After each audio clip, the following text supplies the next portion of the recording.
ദൈവതിരുനാമത്തിന് മഹത്വമുണ്ടാകട്ടെ. ഏവർക്കും ഹെർമിറ്റ്സ് ടോക്സിലേക്ക് സ്വാഗതം.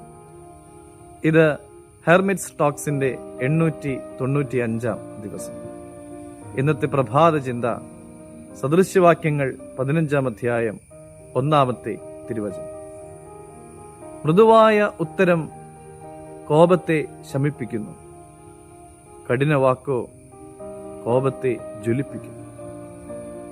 ഒരു സംഘർഷ സമയത്ത് മറ്റുള്ളവരെ ദൂരേക്ക് അകറ്റുന്നതിനും എതിരാളിയുടെ മേൽ ആധിപത്യം സ്ഥാപിക്കുന്നതിനും താൽക്കാലികമായ വിജയം നേടുന്നതിനും വേണ്ടി ശബ്ദമുയർത്തി സംസാരിക്കുന്നവരെയും മോശം വാക്കുകൾ ഉപയോഗിച്ച് സംസാരിക്കുന്നവരെയും ഒക്കെ നാം കാണാറുണ്ട്.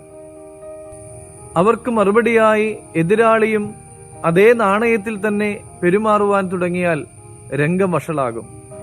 കഠിന വാക്കുകൊണ്ടുണ്ടാകുന്ന കോപം കഠിന വാക്കുകൊണ്ട് പരിഹരിക്കുവാനായിട്ട് സാധിക്കുകയില്ല എന്ന് സദൃശ്യവാക്യങ്ങളിൽ നാം കാണുകയാണ്.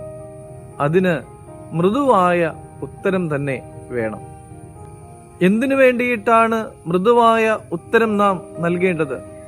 അതിലൂടെ നാം ദൈവത്തിന്റെ മക്കളാണ് എന്ന് വെളിപ്പെടുത്തുന്ന സ്നേഹം അവരുടെ നേരെ വച്ചു നീട്ടുകയാണ്. നമ്മുടെ മൃദുവായ ഉത്തരം ആ വ്യക്തി സ്വീകരിക്കുകയാണ് എങ്കിൽ ആ വ്യക്തിയെ തന്നെ നാം നേടുകയാണ്. പ്രിയമുള്ളവരെ, ദയാരഹിതമായ വാക്കുകൾക്ക് പകരമായിട്ട് മൃദുവായ വാക്കുകളിലൂടെ സംസാരിക്കുവാനും മറുപടി നൽകുവാനും ഉത്തരങ്ങൾ നൽകുവാനും ഒക്കെ നമുക്ക് സാധിക്കട്ടെ. ദൈവം അനുഗ്രഹിക്കട്ടെ.